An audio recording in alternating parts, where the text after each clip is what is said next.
Yeah, so it's like wrinkles. The wrinkles will work themselves out.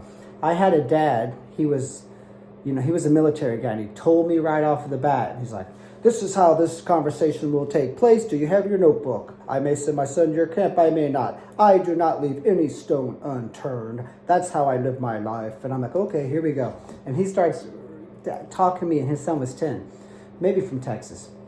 And he just basically wanted to know that if his son was not doing, this is like 15 years ago, I remember it like it was yesterday. If his son wasn't doing something right, are we going to correct them? And the level of correction, and in the military, I do this, and their bed's perfect, and all this stuff.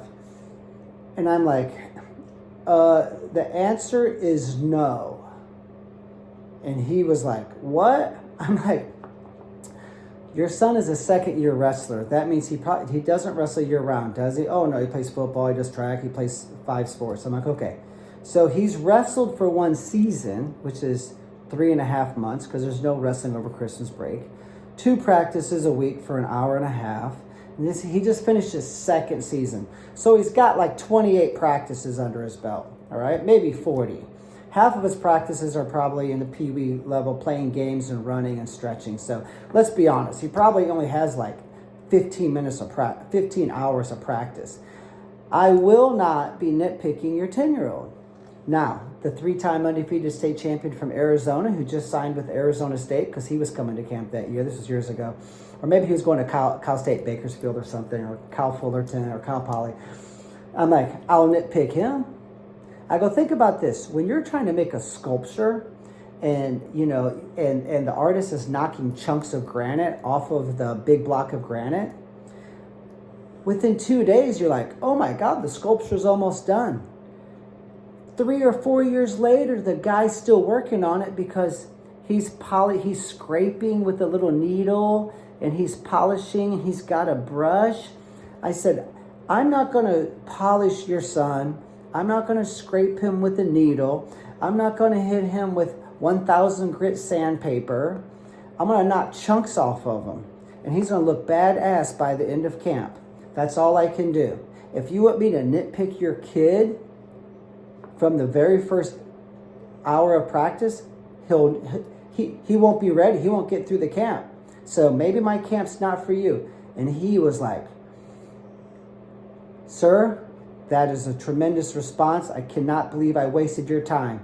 You're the professional. I apologize for wasting your time. You told me just what I needed to hear. I was wrong. I will be signing up for the camp right now. I'm looking forward to shaking your hand, sir. Boom, and he hung the phone up. And I was like, there you go, So I think sometimes coaches, especially, if you have a gym, like a jiu-jitsu gym or wrestling gym or gymnastics, we're so afraid that they won't sign up that we just tell them the way it is. Because I'm exactly right about what I just said. And anyway, so understand who your customer is. Who's the kid? Are you okay, so I always say this. When a level 4 gymnast is on a balance beam and she wobbles, and the mom and dad are rocking in their chair saying, where's the coach? They're supposed to stop this. And I'm like, if she was level 9, the coach would say something. Let her wobble. She needs to wobble because she's got to learn balance and the stabilization and the stabilizer muscles, and her brain's connecting to the muscle. Coordination. And she's going to fall off the balance beam.